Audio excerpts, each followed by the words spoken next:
Let me note for the record, this time and place set for the hearing of the matter of the rules proposed by the Medical Marijuana Enforcement Division. Today's date is January 27, 2011. Before I turn this over to Matt, let me introduce the other people that are at the table. To my far left is Kelly Rosenberg, Assistant Attorney General, represents the Medical Marijuana Enforcement Division.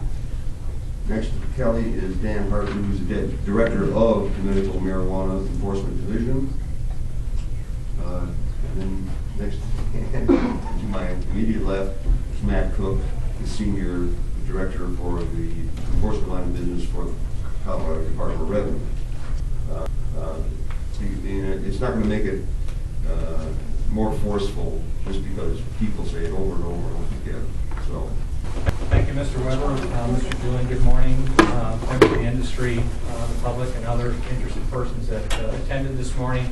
Appreciate your valuable input this morning. For the record, my name is Matt Cook. I'm the Senior Director of Enforcement for the Colorado Department of Revenue. As many of you know, House Bill 10-1284, also known as the Medical Marijuana Code, contained approximately 20 specific statutory mandates for rulemaking. It's important to note that there's going to be a number of changes to the drafts as a result of the testimony, the written comments, and more importantly, legal review and the process that occurs subsequent to this hearing. And I would note that due to time constraints, there are an additional 60 rules. I feel that House Bill 1284 is unconstitutional. I don't have money for a yearly visit to the doctor. I don't have money for the registry. I thank the voters who passed Amendment 20. I am not required to join the registry, nor is any other medical marijuana patient in our great state of Colorado. Many of those rules are onerous, expensive, and unnecessary, and some are unconstitutional. Excessively restrictive laws and regulations born out of fear or ignorance trigger intense passions on all sides. Undoubtedly, there will be some who will express these passions. I ask that you hear all of these voices as expressions of our common belief that cannabis is a miracle plant, that we are in the process of liberating from the chains of prohibition on behalf of suffering patients throughout our state. The Cannabis Therapy Institute is a patient advocacy organization representing thousands of patients in Colorado. As part of our comments on these proposed rules, we have proposed 2 rules that we would like to have addressed on an emergency basis because we think the issues are so great to the public health and safety of Colorado that they need to be adopted immediately today by the state licensing authority.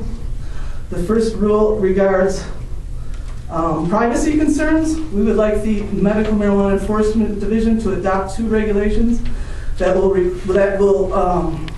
that say the MMED shall not require medical marijuana centers to photograph, videotape, duplicate, or in any other way contain patient identifying information, including but not limited to patients' faces, their registry ID number, and their photo IDs. The second proposed emergency rule would be that you shall not require medical marijuana centers to keep this patient identifying information. There's been a lot of talk about a new database being developed by the department, and these privacy concerns are foremost concern of the patients in Colorado, and we would like to see these rules discussed today and adopted on an emergency basis. The emergency rule number 2 that we have is with regards to the authority of the licensing authority to promulgate these rules because we feel that they violated the state open meetings laws. The work group that you formed met in public after the Cannabis Therapy Institute protested that group was also subject to open meetings laws. And that was fine, but that group was broken into several subcommittees that met to determine what the regulations were going to be. And those subcommittees met in private without public input and without public notice. Those subcommittees and the members of the work group are referred to 12 times in the proposed rules as the stakeholders. So clearly they had an effect on the rules.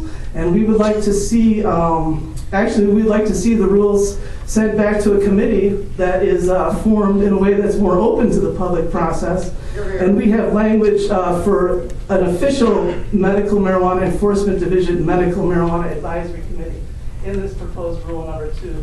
Thank you. The last part of our... Your time is up, ma'am, I'm sorry. Okay, can I ask as to when you will be able to address these emergency rules? No, you may not.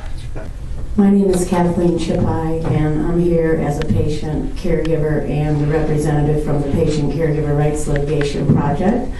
Laura from CTI just gave you an emergency rule proposal. I'm signed on to that, and Patient Caregiver Rights Litigation Project supports that. And you will find our lawsuit that was filed, our original action petition, based on everything unconstitutional in 1284.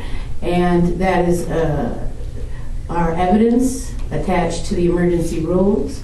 And I'm going to ask you to take consideration of the emergency rules as required today.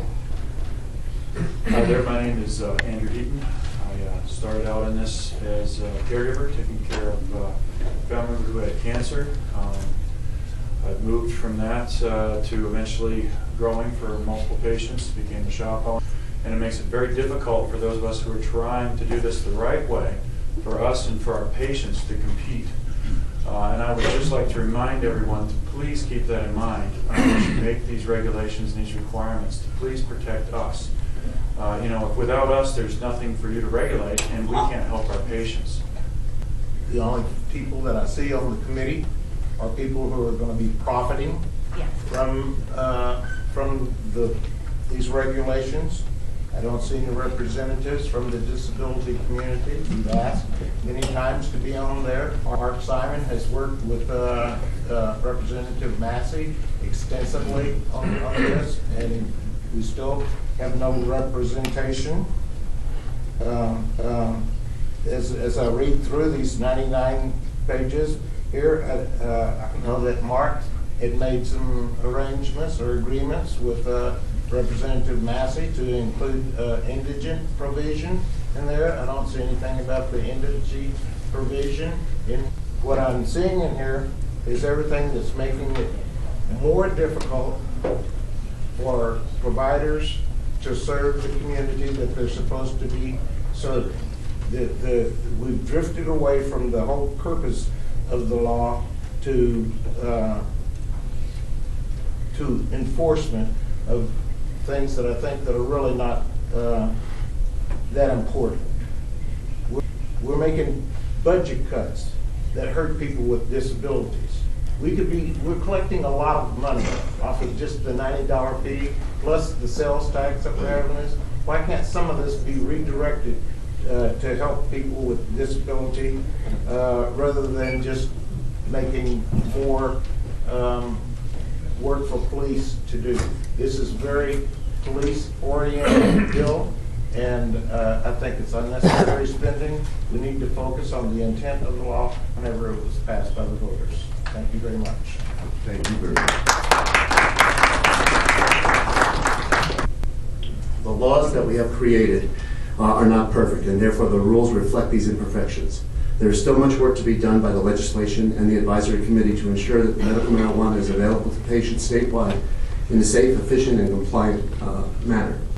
My position on the advisory committee was as a patient advocate, and that is why I'm here speaking to you today. The rules that have been proposed in a very broad discussion is truly invasive and contrary to the constitutional amendment that guarantees patients' privacy.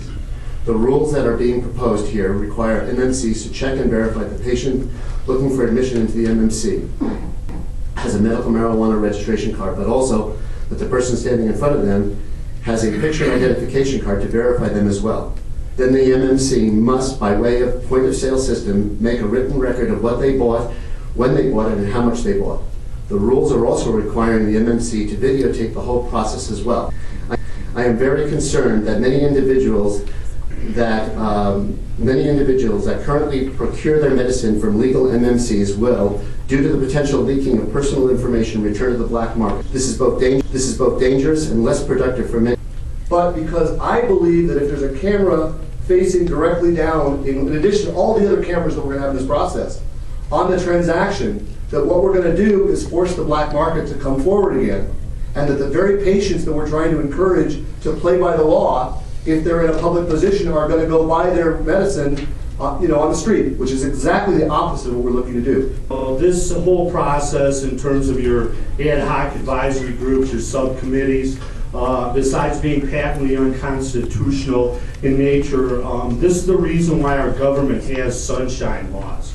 And there is an Open Meetings Act in Colorado, and I do personally believe that these little subcommittee private meetings that were held in clandestine locations and weren't available to the public were a disservice to the community, and it bleeds through with the many problems that you have listed in your 99-page rules. So, sharing this information from the registry to DOR, patently, the patient medicine surveillance and tracking database breaches this confidentiality and of private information. We would like it to go away. 3, the DOR must not communicate about medical marijuana patients or caregivers with federal agencies. We're requesting this as well as Americans with Safe Access. It has a chilling effect with patients. As number 4, videotaping patients coming and going from facilities. And 5, we talked about the panel. 6 involves, significant ignorance on behalf of the legislature, your group, in regards to those confidential and private provisions of our constitutional rights. We have those rights and we intend to keep them. And if it takes the Cannabis Litigation Project to do so, then by all means we will. Please vote on this emergency rulemaking request today. Otherwise, we will see you in court. Thank you. I also support the emergency rules proposed by the Cannabis Therapy Institute. This is inadequate. It's illegal. This process by which these regulations were developed is a violation of Colorado's. Utter disregard and disrespect for the supreme law of Colorado is the foundation of quicksand upon which you propose to make rules today. Whatever disingenuous and unsound arguments might be advanced in favor of the Department of Revenue having statutory authority to regulate any aspect of medical cannabis is explicit in the Constitution and in statute that the Medical Marijuana Registry is confidential and strictly the responsibility of the state health agency. Article 18, Section 14, subsection 3A states, no person shall be permitted to gain access to any information about patients in the state health agency's confidential registry or any information otherwise maintained by the state. Thank you, sir. Outrage. And what really concerns me is that when I see a law that is like this, that is totally unconstitutional. When we talk about HIPAA law, I mean, I don't see any of this happening when someone gets a prescription for prednisone or any type of prescription over the counter. But here we have cameras that are going to view the patient, that are going to also record all of their transactions. I think that it's totally unconstitutional. We have politicians that are saying, we're going to keep an eye on you knuckleheads, on you thugs. Well, you know what? All these people in here, I don't see any thugs in here. I see hard-working American folks. And what I'm asking that you do is eliminate those cameras from the people and protect their rights, patients.